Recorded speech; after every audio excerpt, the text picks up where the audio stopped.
Bom, boa tarde, galera.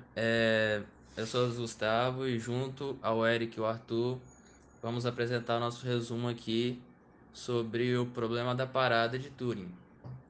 Bom, como sabemos, uma máquina de Turing é um modelo matemático minimalista de um computador de memória infinita, desenvolvido por Alan Turing.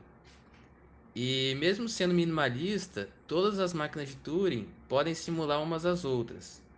Mas será que podemos resolver qualquer problema computacional com elas? Não necessariamente, mesmo considerando que a memória possa ser infinita. Nós podemos dividir os problemas computacionais em dois: problema decidível e problema não decidível. Um problema decidível é quando a máquina de Turing sempre para uma determinada entrada, por exemplo, para dizer se a entrada pertence ou não à linguagem. Um problema não decidível, a máquina de Turing para dizer que pertence à linguagem e pode não parar se não pertencer, e nesse caso, rodar indefinidamente.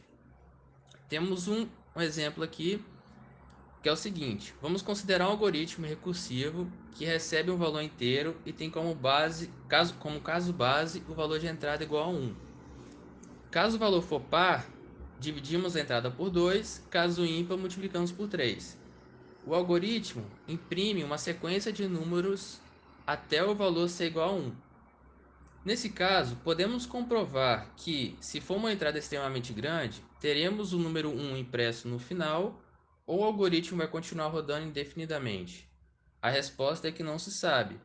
E com isso, nosso amigo Arthur vai apresentar a prova aí para vocês. Bom, as máquinas de Turing, elas podem receber outras máquinas de Turing. Então surge a questão, será que uma máquina de Turing pode ser feita para decidir se uma máquina de Turing aceita ou rejeita qualquer entrada?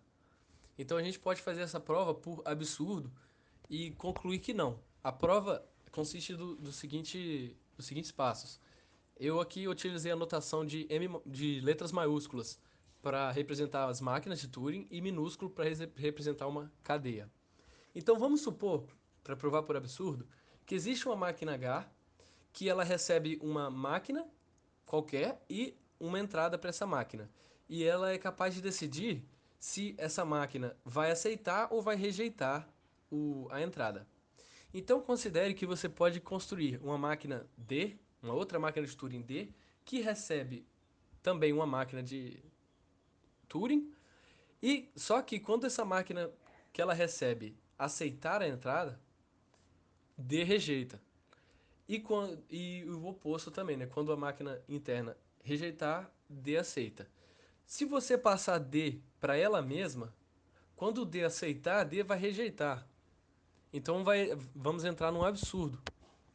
Fica aí provado que não tem como existir uma máquina, você fazer uma máquina de Turing que analisa se outra máquina de Turing aceita ou rejeita uma, uma determinada entrada, ou qualquer entrada.